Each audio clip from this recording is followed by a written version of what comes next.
¿Qué tal amigos? ¿Cómo están? El día de hoy vamos a hablar un poquito más en la clase sobre lo que es el sistema nervioso central. Como ustedes recordarán, en la última clase platicamos sobre lo que eran los órganos, desde la más pequeña unidad funcional que tiene el ser vivo, que es la célula, hasta cómo el conjunto de células formaban sistemas que son sistemas complejos formados de órganos y que cada sistema interactúa para formar o hacer lo que es un ser humano. El día de hoy vamos a estar platicando un poquito sobre lo que es el sistema nervioso central. Es uno de los principales sistemas que vamos a empezar a dilucidar un poquito. Vamos a hablar sobre la autonomía o el sistema nervioso autónomo y sobre el sistema nervioso voluntario que tenemos para realizar dichas acciones. Entonces, empezando, pues el sistema nervioso central, su unidad celular es la neurona. Como todos conocemos, la neurona, pues es una célula que no se regenera. Generalmente cuando nacemos con una cantidad de neuronas que poco a poco, pues estas durante el trayecto del tiempo, pues van disminuyendo hasta llegar ya a la etapa senil, donde a veces consecuencia de esto podemos tener síndromes demenciales, el Alzheimer, o reduce nuestra capacidad cognitiva para aprender nuevas cosas, y por eso viene la frase muy conocida que perro viejo ya no aprende nuevos trucos, que hasta cierto punto va basado en esto, ¿verdad? En que realmente nacemos con una cantidad de neuronas, estas se nos activan en el momento del nacimiento. El oxígeno es uno de los principales factores que activan el sistema neuronal, y por eso es tan peligroso cuando tenemos la atención de un parto o atendemos un parto en el cual hay un sufrimiento fetal o no le llega suficiente oxígeno al niño en la etapa temprana, y en el momento del nacimiento podemos desarrollar lo que se llama un síndrome de hipoxia perinatal, que es que el bebé no reciba oxígeno, y tener después casos de parálisis cerebral. Yo desafortunadamente tengo una hermanita que tuvo este problema, y pues es un problema que queda permanente y que no es reemplazable. La neurona media vez se destruye o hay una lesión neuronal de muerte neuronal, es equivalente a ya no recuperar esa área donde la neurona se quedó a funcional. Bueno, entonces por ende el sistema nervioso central lo tenemos dividido desde el cerebro, que prácticamente viene a formar lo que es el principio del sistema nervioso central, los componentes como el bulbo raquídeo, el hipocampo y todas las estructuras que están por debajo de la masa encefálica, incluyendo el cerebelo. Y posteriormente a eso, pues ya el conjunto de nervios sale del cerebro para llevar inervación por medio de la columna vertebral hacia todas las distintas partes del cuerpo. Dentro del sistema nervioso central tenemos dos tipos de conducción nerviosa. Tenemos lo que llega, la información que regresa al cerebro, y la información que va del cerebro hacia el resto del cuerpo. Es como cuando tenemos un teléfono celular, pues el teléfono nos da información y nosotros también le metemos información para que el teléfono nos pueda decir qué es lo que nosotros queremos saber. De igual manera, entonces los nervios que llevan información de regreso son todos los nervios sensitivos, o es lo que da la sensibilidad de lo que pues se está tratando de sensitar. O sea, la sensibilidad no es únicamente contacto que nosotros sentimos, también todo lo que entra al cerebro se llama aferente, o sea que está entrando, y todo lo que sale del cerebro se llama eferente. Entonces, los nervios aferentes hacia el cerebro también nos pueden llevar mensajes, por ejemplo, de si hay distensión del estómago, distensión gástrica, nos da información visual, nos da información auditiva, nos da información por ejemplo, que hay una estructura anómala dentro de cierta estructura abdominal, y eso nos lo representa con información. Y también tenemos órganos que nos dan, por ejemplo, la información de saber si estamos parados, si estamos de cabeza, si estamos acostados, sin que a nosotros nos digan. Y con los ojos vendados nosotros sabemos si estamos acostados, parados o boca abajo, porque tenemos nervios y tenemos un sistema coclear dentro del oído que siempre nos va detectando la posición en que están. Entonces, esto es solo para ejemplificarles a ustedes que nosotros tenemos diferentes formas en que recibimos la información. Todo esto le vamos a llamar aferencia, todo lo que llega al cerebro. Y todo lo que sale del cerebro sería la eferencia. Y lo que va a salir pues son los nervios motores que nos van a ayudar o nos van a llevar cierta información de nuestro cerebro hacia la mano, por ejemplo, para que la mano se pueda contraer o pueda hacer una pinza o pueda hacer el signo de paz y amor, lo que ustedes deseen. Pero hay una conexión que nos está llevando desde el cerebro por medio de nuestra médula espinal y esto llevándonos por medios motores. No vamos a profundizar ahorita mucho en lo que es la deacusación de las pirámides y todo porque vamos a verlo esto un poquito más adelante, pero realmente nuestro cerebro del lado izquierdo, por ejemplo, maneja todo lo que es el lado derecho y nuestro cerebro del lado derecho maneja el sistema izquierdo, porque a nivel de lo que se llaman las pirámides de la columna cervical tenemos el cruce de estos nervios. Entonces, por eso los controles son ipsilateral. Si alguien tiene una lesión del lado derecho, se va a manifestar con parálisis muchas veces del lado izquierdo. De igual manera, si es una lesión central, o sea, a nivel cerebral del lado derecho, nosotros vamos a tener problemas del lado izquierdo. No así si tenemos lesiones del nervio ya a nivel distal, después de que hicieron esa deacusación. Si tenemos un problema del nervio ya a nivel local, eso se van a manifestar como un problema de movimiento local a ese nivel. Entonces, esa es la diferencia que podemos hacer de lo que se llama la deacusación de las pirámides, que es lo que está en la parte del cuello, en la parte posterior. Entonces,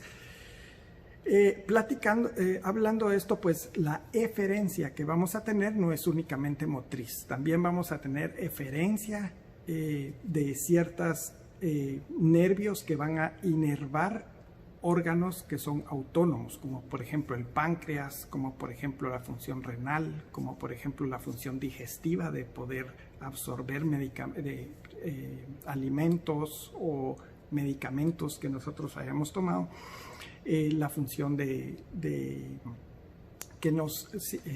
tener el peristaltismo, que es lo que es el movimiento de todos los intestinos. Todas estas eferencias son las que salen de nuestro cerebro.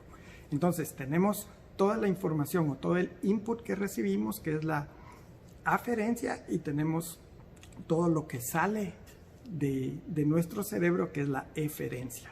Incluso el lenguaje, lo que yo estoy haciendo ahorita es una eferencia de mi cerebro, que estoy pensando lo que les voy a decir y luego esto se transmite por medio de la articulación de todos los músculos y la orofaringe para producir un sonido y que ustedes me entiendan y entiendan el mensaje que yo les estoy llevando el día de hoy.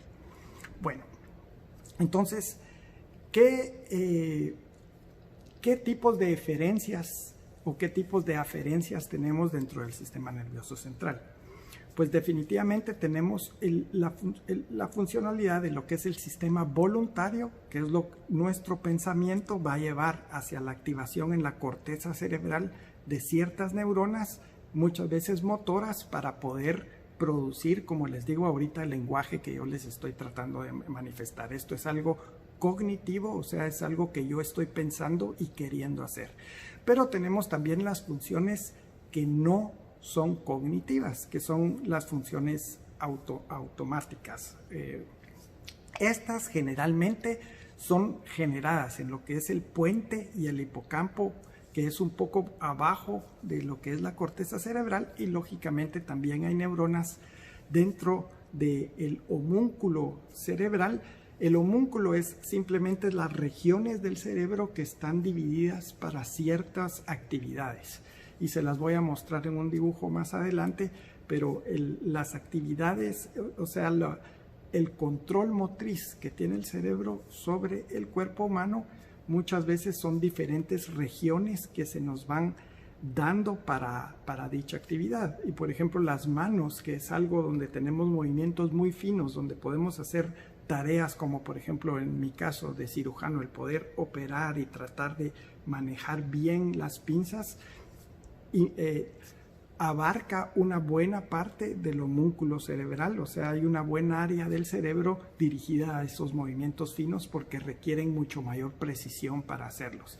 Mientras que para mover una pierna, por ejemplo, el área del cerebro es más pequeña porque es un movimiento un poco más burdo. Nosotros no podemos, es mucho más difícil, por ejemplo, pintar un cuadro con los pies que hacerlo con las manos, porque tenemos mucho mayor cantidad de cerebro destinado hacia esta actividad del movimiento fino de las manos que hacia el movimiento de los dedos de los pies, por ejemplo.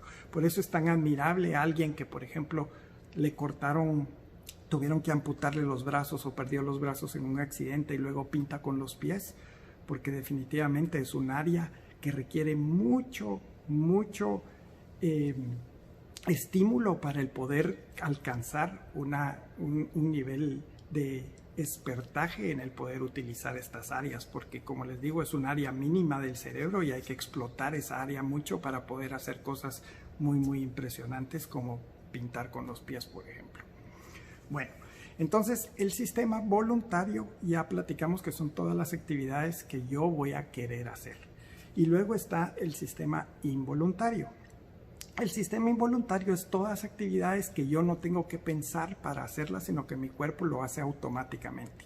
Incluso si yo estuviera en un ventilador, por ejemplo, donde no estoy pensando, donde estoy sedado y mis pensamientos están en una etapa, por decir así, de relajación o en una etapa de no procesamiento, siempre voy a tener funciones como por ejemplo el que mi tracto gastrointestinal secrete bilis, el que mi tracto gastrointestinal secrete hormonas pancreáticas, el que mi páncreas produzca insulina, el que mis riñones sigan filtrando, por ejemplo, y produciendo hormonas, la hormona antidiurética, que mis glándulas suprarrenales sigan trabajando, que mi tiroides también siga funcionando, porque tenemos ese sistema autónomo que está manejando o controlando las cosas que no tenemos nosotros, por decir así, la facultad de poder tener un pensamiento voluntario y manejar esto.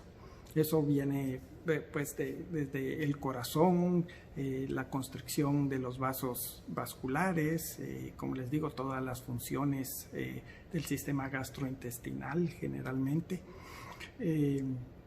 y todo nuestro sistema endocrino. Entonces tenemos todo ese conjunto que está siendo manejado por este sistema autónomo. Entonces, por decir así, es como que tuviéramos un parque de diversiones y tenemos una computadora que nos está manejando la temperatura, el agua, la electricidad, y nosotros únicamente estamos monitorizando la rueda de Chicago, a qué horas la encendemos y apagamos, dependiendo cuánta gente se subió o diferentes cosas, pero hay un sistema que es totalmente autónomo, que se autorregula normalmente. Bueno, entonces, ¿qué es lo que se utiliza para autorregularse?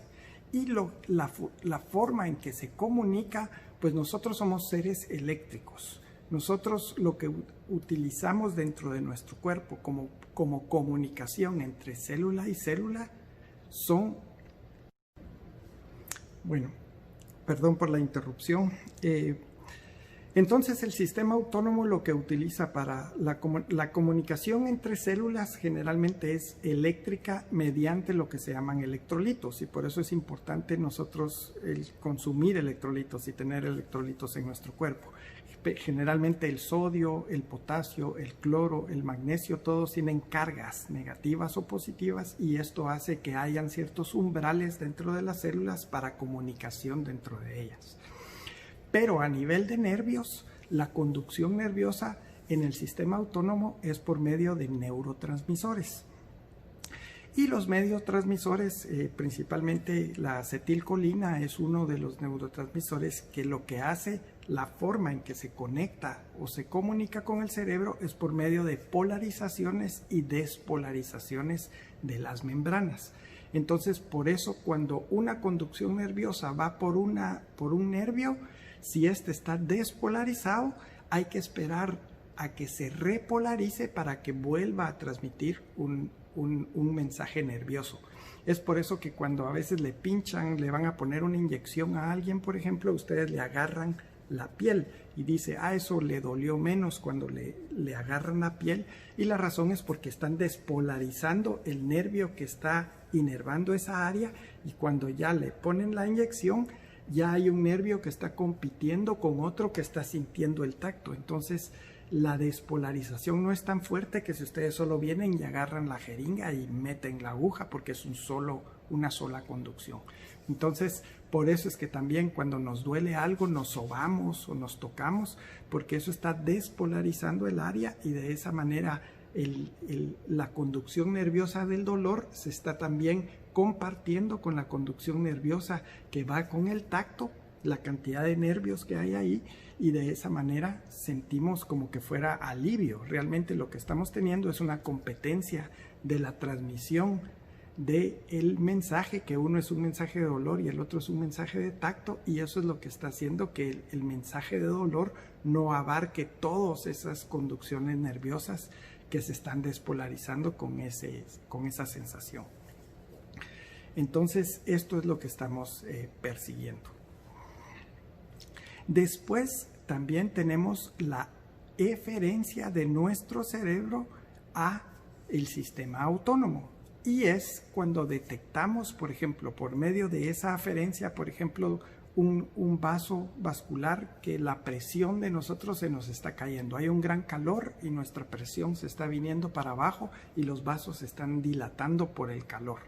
Entonces eso es automáticamente detectado por los nervios de ese vaso o de los vasos en general, también por medio de ciertos sensores que tenemos dentro de los cuerpos carótidos o dentro de nuestras carótidas, y todo este sistema se autorregula para mandar un mensaje al cerebro y decirle, mire, nuestra presión se está cayendo, y entonces el cerebro automáticamente activa un sistema de emergencia, y este sistema de emergencia libera adrenalina. La adrenalina hace que tenga función cardíaca, aumentando la presión cardíaca y aumentando la vasoconstricción. Y dentro de nuestro sistema autónomo tenemos dos subdivisiones. Una es el sistema simpático y la otra es el sistema parasimpático. El sistema simpático es el que se activa en el momento de estrés. Cuando nosotros tenemos estrés sobre alguna situación, o el ejemplo para los que son bomberos, que estamos en la estación, por ejemplo, y de repente, ¡pum!, vemos la luz roja y el timbre que se enciende. Automáticamente tenemos una liberación de adrenalina, y en ese momento nuestras pupilas se agrandan para poder tener la mayor cantidad de luz que podamos tener. Nuestras pupilas tienden a contraerse con la adrenalina. Nuestros pulmones tienden a tener vasodilatación porque queremos respirar mucho mejor. Nuestra frecuencia cardíaca aumenta también, y lo que nos estamos preparando es para un sistema que se llama pelea o fuga, o fight or flight. Entonces, en el sistema simpático estamos activando todo lo que es estrés. Necesitamos ver mejor, necesitamos tener más fuerzas en los músculos, por lo que nuestra distribución de sangre se quita del área gastrointestinal, porque lo que menos queremos hacer ante un estrés es comer. Lo que queremos es que la sangre se vaya a los músculos para ya sea poder correr o pelear, que es lo que se llama fight or fly. Es por eso también que sentimos la sensación muchas veces cuando tenemos una situación de estrés de querer vomitar, o de ahí viene también aquel dicho de que se hizo popó del miedo, porque realmente la circulación en el momento de estrés lo que queremos es respirar mejor, que nuestro corazón lata más rápido para tener suficiente sangre en los músculos para poder pelear o huir, que nuestras pupilas se abran para que podamos ver todo lo que esté a nuestro alrededor y poder capturar la mayor información que tengamos.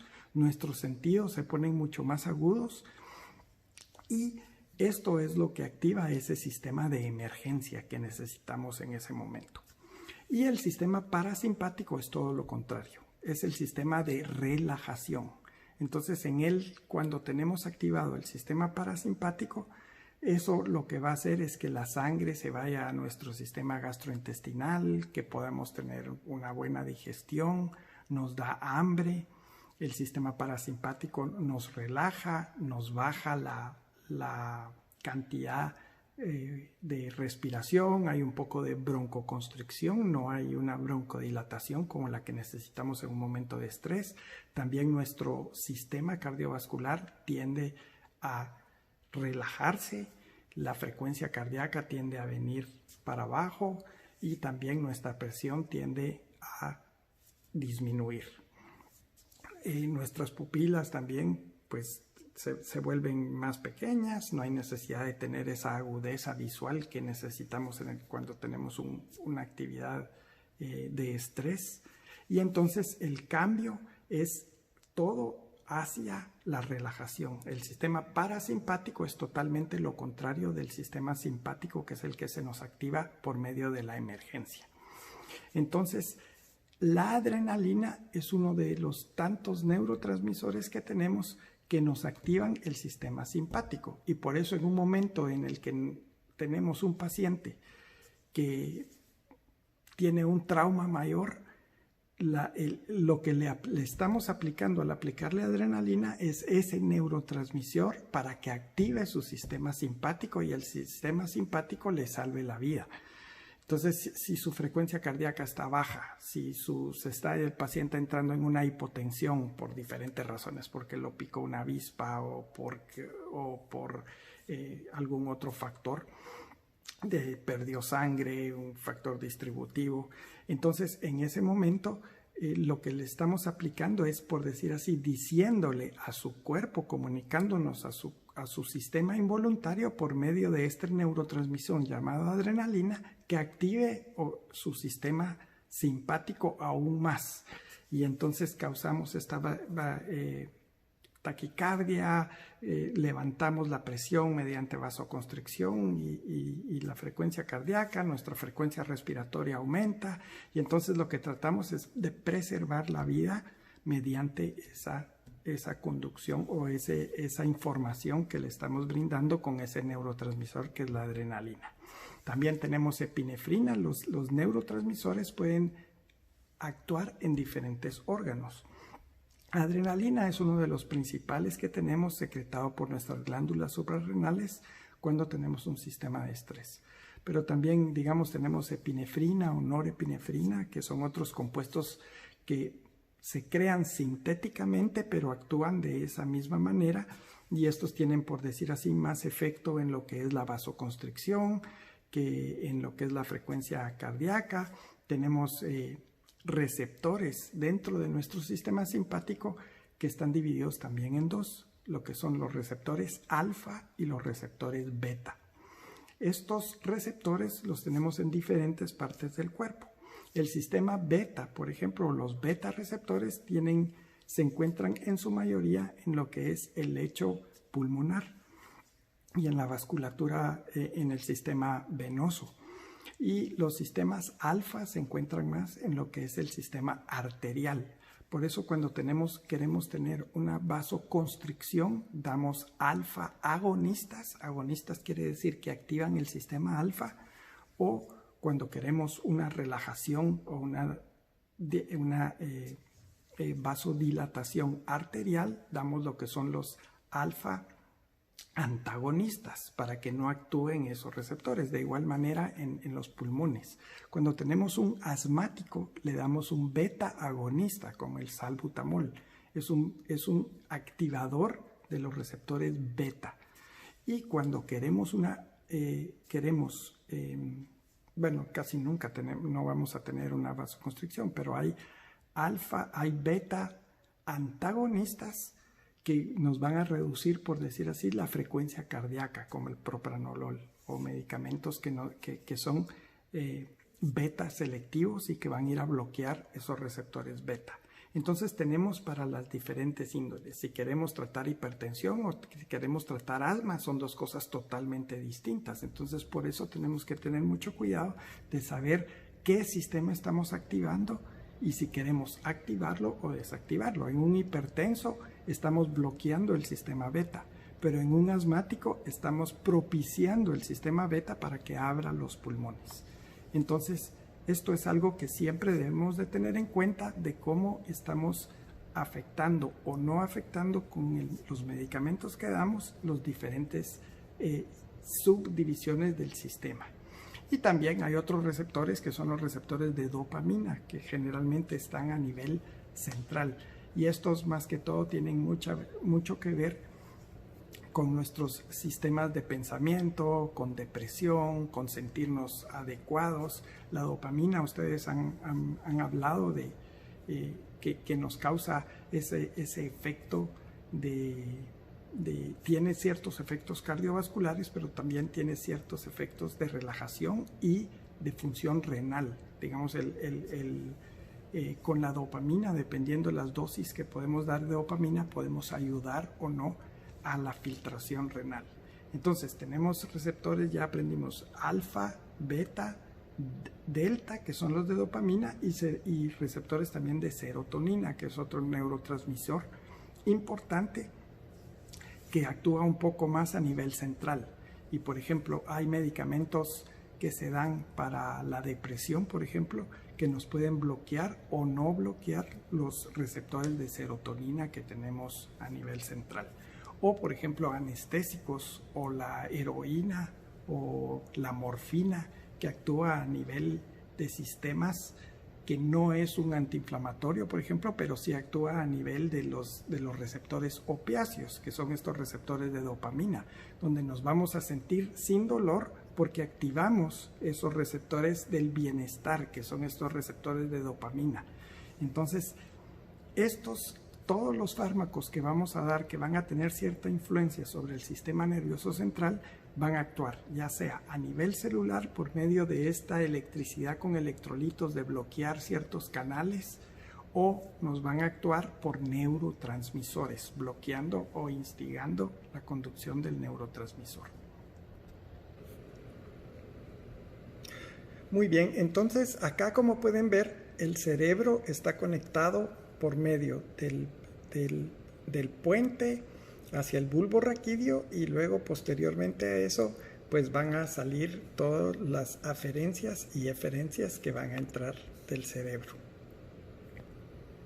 Bueno, entonces, como platicamos, todas nuestras entradas o salidas de pensamientos van a venir del cerebro, y el cerebro va a tener la neurona y las células, por decir así, sensitivas, que nos van a detectar y nos van a mandar la aferencia hacia el cerebro. La conducción nerviosa, como platicamos, está hecha o llevada por todos los nervios a través de los sistemas de distribución que tenemos, y como les platicamos, lo del homúnculo cerebral.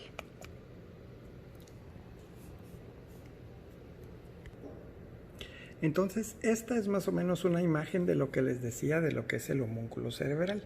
Si ustedes se pueden dar cuenta, el área de la mano y el área de la cara y movimiento de nuestra cara es de las cosas que tienen mucho más espacio en lo que es el homúnculo cerebral.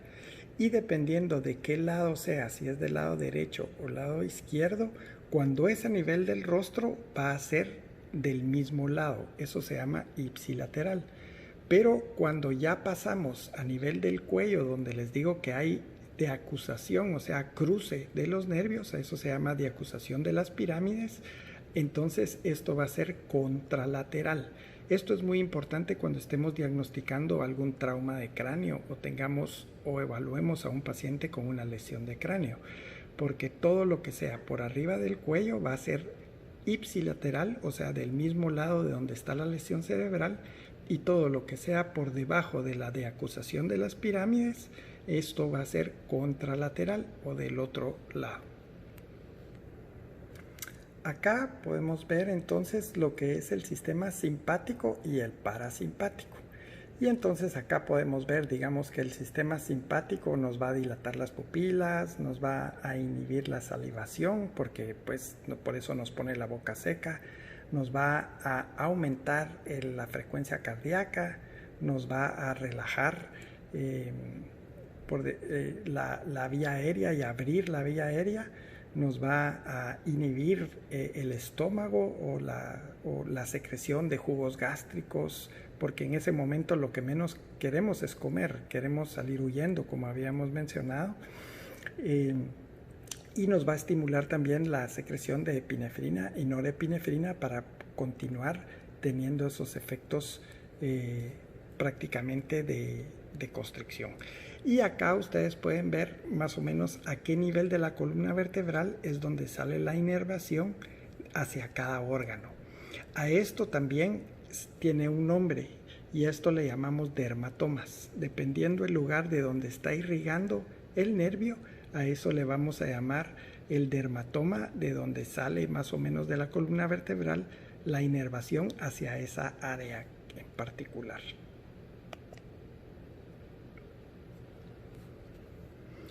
Acá pueden ver ustedes cómo es un cerebro humano. Ustedes pueden ver la parte central, que es donde está el homúnculo, y la parte externa, que es donde está todo lo que es la corteza cerebral y el área motriz. Luego lo que ustedes ven en la parte de abajo es donde está el cerebelo, y todo eso, lo que se está mostrando ahorita, son lo que son las cisuras dentro del cerebro, que es lo que divide las diferentes áreas del todo lo que es la masa encefálica. El cerebro está recubierto por todo lo que es el líquido cerebroespinal, que es lo que da cierta amortiguación hacia el cerebro, y es lo que hace que prácticamente esté, por decir así, lubricado y flotando dentro de un líquido, y esto es lo que a veces nos puede hacer a que se aumente la presión intracraneal o disminuya la presión intracraneal dependiendo cuánto líquido cefalorraquídeo tenemos. El líquido puede tener problemas, ya sea porque no se está reabsorbiendo adecuadamente o hay un bloqueo en su drenaje, o porque se está produciendo en cantidades exageradas. Y muchas veces ustedes han visto a los niños pequeños que muchas veces les ponen una válvula que se llama una válvula de derivación ventrículo-peritoneal, que es para drenar esta cantidad de líquido y que no tengan hidrocefalia. También acá ustedes pueden observar las estructuras internas y el cerebelo, que es lo que nos da el equilibrio, que está en la parte esta inferior de la anatomía cerebral. Y todo esto está conectado por el puente, y por eso se le llama puente, porque es donde viene toda la aferencia de las diferentes conducciones nerviosas hacia la columna vertebral o hacia nuestra columna espinal. Acá pueden ver ya ustedes muy bien las estructuras donde está el cerebelo en la parte inferior, y pueden ver la comunicación del puente, que es donde está el dedo pulgar. Todo esto viene, como les digo, con células que tienen aferencias y eferencias para tener los diferentes mensajes. Nuestra función cognitiva, o donde nosotros pensamos, está localizado en nuestra región frontal, y por eso las lesiones a nivel frontal, o cuando tenemos alguna lesión en esta área, la gente habla de desfrontalización, porque muchas veces nuestros pensamientos racionales están dentro de esta área, y esto es lo que nos hace muchas veces el tener conocimiento, el estar en un estado cognitivo adecuado. En esta gráfica pueden ustedes ver las diferentes áreas y los lóbulos en los que se divide el cerebro.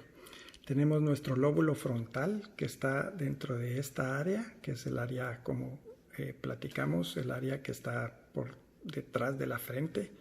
Tenemos nuestras áreas parietales y toda el área del área parietal, y luego nuestra área occipital en la parte posterior y el área temporal en las áreas laterales. Si ustedes se dan cuenta del mapeo, tenemos ciertas áreas que controlan ciertas estructuras. Por ejemplo, el área sensoromotora, la que nos controla todo lo que es la sensibilidad, y el área motriz se encuentra en esta área. El campo frontal de lo que es nuestra región para ver e interpretar lo que estamos viendo con nuestro sistema visual. La audición, que también está colocado acá en el borde del área temporoparietal, y todo lo que es la asociación auditiva, porque es diferente el oír y luego interpretar lo que estamos oyendo. Por ejemplo, nosotros podemos tener una lesión a este nivel y escuchamos todo, pero no sabemos interpretarlo, no podemos entender lo que estamos escuchando, y entonces no hacemos una referencia cognitiva o una referencia de lo que estamos escuchando. Entonces también, dependiendo del área del cerebro en la que se afecte, pueden estos canales estar afectados de esta manera. O por ejemplo acá, el área del lenguaje en el hemisferio izquierdo, podemos tener una lesión a este nivel, entonces entendemos perfectamente y sabríamos cómo hablar, pero como tenemos esta área lesionada, esto se nos dificulta en la manera de poder interpretar. Entonces, si ustedes se dan cuenta, el cerebro funciona mediante conexiones en diferentes áreas para poder hacer el trabajo adecuado de interpretación, y la interpretación transformarla en información que nosotros podamos entender y luego crear un pensamiento o un movimiento eferente y poder, por ejemplo, hablar o contestar una pregunta que alguien nos hizo. Todos los días tenemos todas estas conexiones que no nos damos cuenta de lo complejo que realmente es el ver algo, interpretarlo y luego tomar una acción en base a lo que vimos. Y en la parte interna es donde ya tenemos las estructuras como habíamos mencionado anteriormente. Y tenemos ya lo que es el hipocampo. Acá muchas veces tenemos lo que son emociones, lo que nos lleva a interpretar ciertos sentimientos o ciertas acciones. Y esto está ya en la parte interna. El cerebro, pues como sabemos, está dividido en dos hemisferios, el derecho y el izquierdo, y luego en la parte central interna es donde ya tenemos las estructuras, y en la parte inferior donde ya tenemos el cerebelo, que va a irnos a conectar con la médula y todo lo que es el cordón espinal para ya tener la entrada y salida de la conducción nerviosa que viene del cuerpo, y esta es el área de interpretación, donde vamos a interpretar todas las entradas y vamos a desarrollar cierta información que va a salir con las salidas hacia la función que querramos efectuar. También dentro de la estructura cerebral tenemos glándulas que nos van a ayudar a controlar otras glándulas mediante la interpretación de información, como es la glándula pituitaria. La pituitaria tenemos la adenohipófisis y la neurohipófisis, que ya más adelante hablaremos de esto, pero esta nos ayuda a regular, por ejemplo, la tiroides, las glándulas suprarrenales, y tiene ciertas hormonas que nos van a ayudar para la regulación, por ejemplo, de la función renal, para el cortisol y diferentes componentes que también tienen inferencia con el sistema endocrino. Entonces, esta es, por decir así, el CPU, o sea, la computadora central, de donde el sistema nervioso nos va a ayudar a controlar todos los demás sistemas, tanto de una forma cognitiva, o sea, de una forma racional o pensando, como de una forma involuntaria mediante todos estos neurotransmisores. Y como platicamos, el cerebro pues está recubierto de lo que es la bóveda craneana. Esto es un sistema cerrado, donde realmente donde se puede liberar presión es únicamente en el foramen oval que tenemos en la parte de la base del cráneo. Por eso es que es tan importante cuando tenemos trauma cerebral, ya sea porque tenemos un hematoma o porque el cerebro tuvo edema. Muchas veces esto no tiene a dónde ir a drenar. El única área es el área de acá del foramen. Entonces, por eso es tan peligroso cuando tenemos hipertensión a nivel cerebral, porque la hipertensión endocraniana puede hacer que se hernie, o sea, que se salga parte del cerebro de esta área, y aquí tenemos en el cerebelo el centro respiratorio, y eso puede hacer que en el momento en que tenemos una hipertensión endocraniana tan fuerte, todo trate de salirse por acá para liberar la presión, y en el momento en que tenemos la herniación de una estructura que se llama la amígdala en esta área, comprometemos la respiración del paciente y podemos tener inminentemente un paro respiratorio del paciente. Por eso es que es tan importante drenar los hematomas, por ejemplo los epidurales, que son los arteriales, lo antes posible para tratar de evitar que haya una compresión no solo de la estructura cerebral que pueda causar eso una lesión a nivel local cerebral, sino que tengamos una hipertensión endocraniana tan fuerte que va a llegar a herniar el área del puente cerebral. Ok, amigos, entonces estas son solo generalidades de lo que es el sistema nervioso central. Pues es interesante que ustedes conozcan la estructura. Como les digo, esto es un complemento, no estamos viendo estructura por estructura, porque eso es pura memoria y estudio. Pueden agarrar, ver un libro de anatomía donde quedan estas estructuras, pero estamos hablando un poquito más de una forma funcional, de una forma el por qué es importante vigilar, por ejemplo, que no haya una hipertensión endocraniana elevada. Por supuesto, todo esto iremos más profundo cuando veamos los traumas, por ejemplo el trauma craneoencefálico ya directamente, cuando veamos ciertas enfermedades que ya tienen injerencia directa sobre sistemas neurológicos o neuronales. Pero es simplemente una forma generalizada de ver el sistema nervioso central y cómo este funciona. Cualquier pregunta que tenga, por favor déjenmela aquí abajo y estaremos revisando otro sistema en la próxima clase para ya después entrar específicamente tanto a enfermedades como a problemas ya directamente que tengan que ver con el sistema nervioso, enfermedades neurológicas, trauma craneoencefálico, traumas neurológicos, cánceres o diferentes estructuras que pueden comprometer la función neurológica de nuestros pacientes en el traslado hacia el hospital. Muchas gracias por haber estado acá y nos vemos primero Dios en la próxima plática. ¿Qué tal amigos? ¿Cómo están? El día de hoy vamos a hablar un poquito más en la clase sobre lo que es el sistema nervioso central. Como ustedes recordarán, en la última clase platicamos sobre lo que eran los órganos, desde la más pequeña unidad funcional que tiene el ser vivo, que es la célula, hasta cómo el conjunto de células formaban sistemas que son sistemas complejos formados de órganos y que cada sistema interactúa para formar o hacer lo que es un ser humano.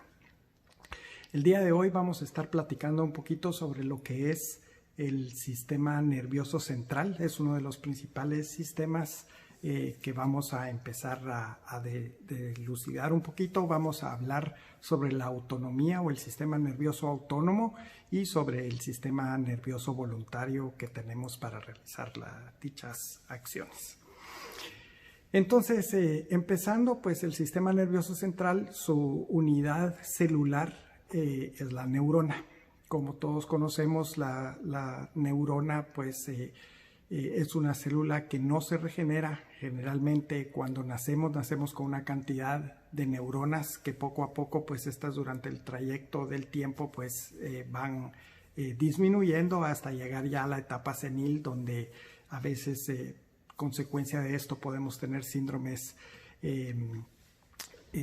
demenciales, el Alzheimer's, o reduce nuestra capacidad cognitiva para aprender nuevas cosas, y por eso viene la frase muy conocida que perro viejo ya no aprende nuevos trucos, que hasta cierto punto va basado en esto, ¿verdad? En que realmente nacemos con una cantidad de neuronas, estas se nos activan en el momento del nacimiento. El oxígeno es uno de los principales factores que activan el sistema neuronal, y por eso es tan peligroso cuando tenemos la atención de un parto o atendemos un parto en el cual hay un sufrimiento fetal o no le llega suficiente oxígeno al niño en la etapa temprana, y en el momento del nacimiento podemos desarrollar lo que se llama un síndrome de hipoxia perinatal, que es que el bebé no reciba oxígeno, y tener después casos de parálisis cerebral.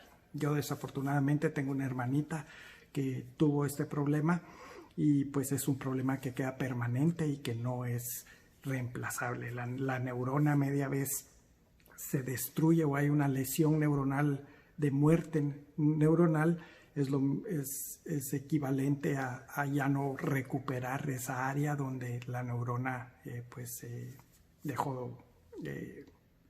se quedó a funcional.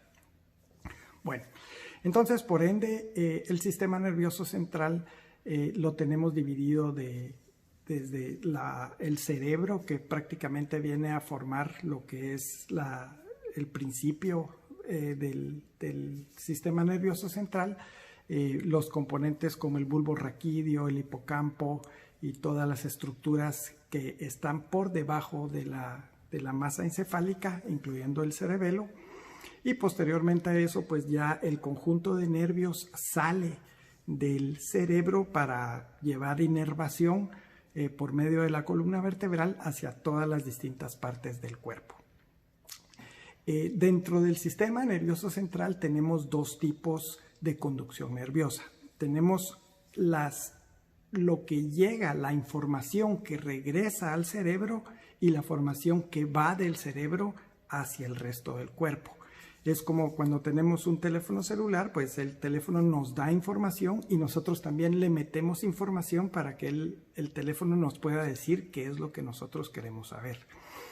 De igual manera, entonces, los nervios que llevan información de regreso son todos los nervios sensitivos, o es lo que da la sensibilidad de lo que pues se está tratando de sensitar. O sea, la sensibilidad no es únicamente contacto que nosotros sentimos, también todo lo que entra al cerebro se llama aferente, o sea que está entrando, y todo lo que sale del cerebro se llama eferente. Entonces, los nervios aferentes hacia el cerebro también nos pueden llevar mensajes, por ejemplo, de si hay distensión del estómago, distensión gástrica, nos da información visual, nos da información auditiva, nos da información, por ejemplo, que hay una estructura anómala dentro de cierta estructura abdominal, y eso nos lo representa con información.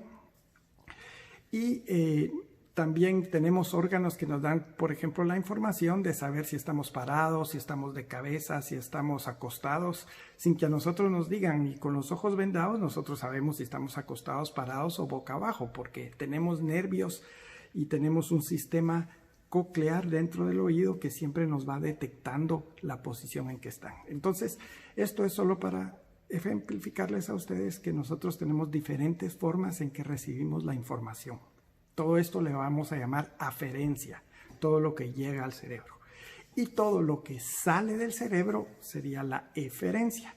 Y lo que va a salir pues son los nervios motores, que nos van a ayudar o nos van a llevar cierta información de nuestro cerebro hacia la mano, por ejemplo, para que la mano se pueda contraer, o pueda hacer una pinza, o pueda hacer el signo de paz y amor, lo que ustedes deseen. Pero hay una conexión que nos está llevando desde el cerebro por medio de nuestra médula espinal, y esto llevándonos por medios motores. No vamos a profundizar ahorita mucho en lo que es la deacusación de las pirámides y todo, porque vamos a verlo esto un poquito más adelante, pero realmente nuestro cerebro del lado izquierdo, por ejemplo, maneja todo lo que es el lado derecho, y nuestro cerebro del lado derecho maneja el sistema izquierdo, porque a nivel de lo que se llaman las pirámides de la columna cervical tenemos el cruce de estos nervios. Entonces, por eso los controles son ipsilateral. Si alguien tiene una lesión del lado derecho, se va a manifestar con parálisis muchas veces del lado izquierdo. De igual manera, si es una lesión central, o sea, a nivel cerebral del lado derecho, nosotros vamos a tener problemas del lado izquierdo. No así si tenemos lesiones del nervio ya a nivel distal, después de que hicieron esa deacusación. Si tenemos un problema del nervio ya a nivel local, eso se van a manifestar como un problema de movimiento local a ese nivel. Entonces, esa es la diferencia que podemos hacer de lo que se llama la deacusación de las pirámides, que es lo que está en la parte del cuello, en la parte posterior. Entonces,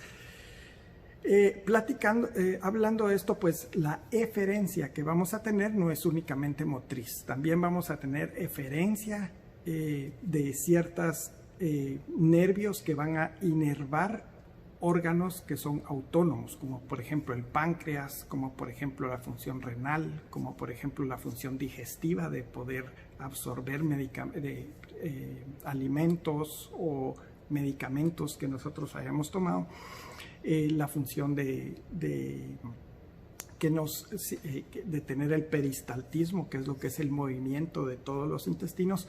Todas estas eferencias son las que salen de nuestro cerebro. Entonces tenemos toda la información o todo el input que recibimos, que es la aferencia, y tenemos todo lo que sale de nuestro cerebro, que es la eferencia.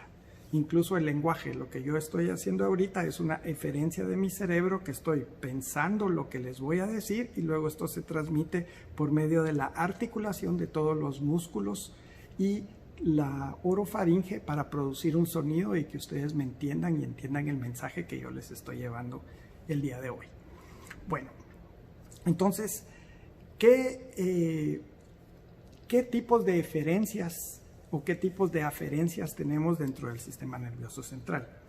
Pues definitivamente tenemos la funcionalidad de lo que es el sistema voluntario, que es nuestro pensamiento va a llevar hacia la activación en la corteza cerebral de ciertas neuronas, muchas veces motoras, para poder producir, como les digo ahorita, el lenguaje que yo les estoy tratando de manifestar. Esto es algo cognitivo, o sea, es algo que yo estoy pensando y queriendo hacer.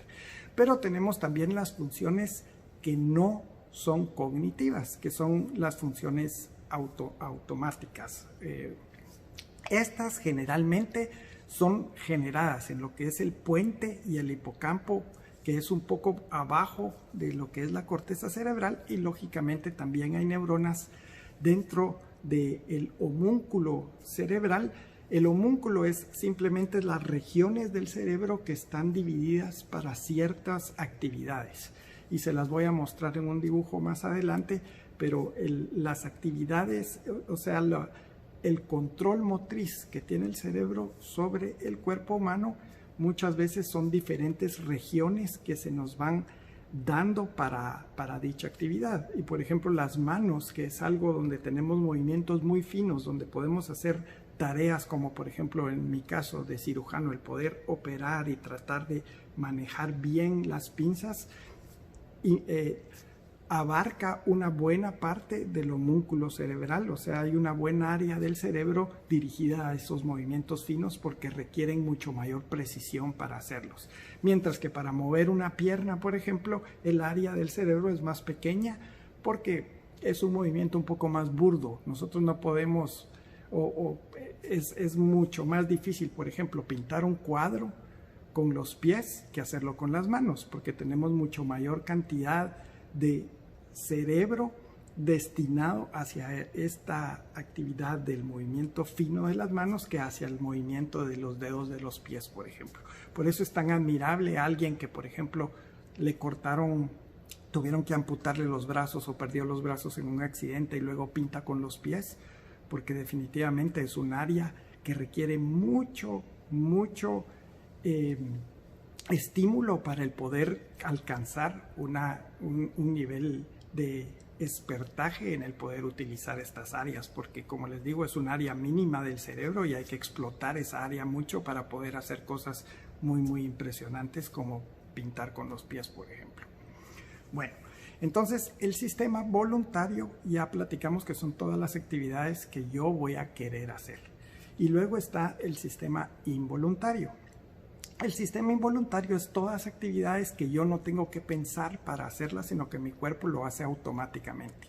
Incluso si yo estuviera en un ventilador, por ejemplo, donde no estoy pensando, donde estoy sedado y mis pensamientos están en una etapa, por decir así, de relajación o en una etapa de no procesamiento, siempre voy a tener funciones como por ejemplo el que mi tracto gastrointestinal secrete bilis, el que mi tracto gastrointestinal secrete hormonas pancreáticas, el que mi páncreas produzca insulina, el que mis riñones sigan filtrando, por ejemplo, y produciendo hormonas, la hormona antidiurética, que mis glándulas suprarrenales sigan trabajando, que mi tiroides también siga funcionando, porque tenemos ese sistema autónomo que está manejando o controlando las cosas que no tenemos nosotros, por decir así, la facultad de poder tener un pensamiento voluntario y manejar esto.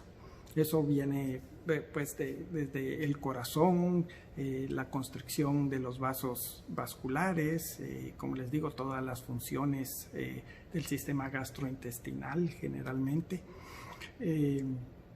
y todo nuestro sistema endocrino. Entonces tenemos todo ese conjunto que está siendo manejado por este sistema autónomo. Entonces, por decir así, es como que tuviéramos un parque de diversiones y tenemos una computadora que nos está manejando la temperatura, el agua, la electricidad, y nosotros únicamente estamos monitorizando la rueda de Chicago, a qué horas la encendemos y apagamos, dependiendo cuánta gente se subió o diferentes cosas, pero hay un sistema que es totalmente autónomo, que se autorregula normalmente. Bueno, entonces, ¿qué es lo que se utiliza para autorregularse? Y la forma en que se comunica, pues nosotros somos seres eléctricos. Nosotros lo que utilizamos dentro de nuestro cuerpo como comunicación entre célula y célula son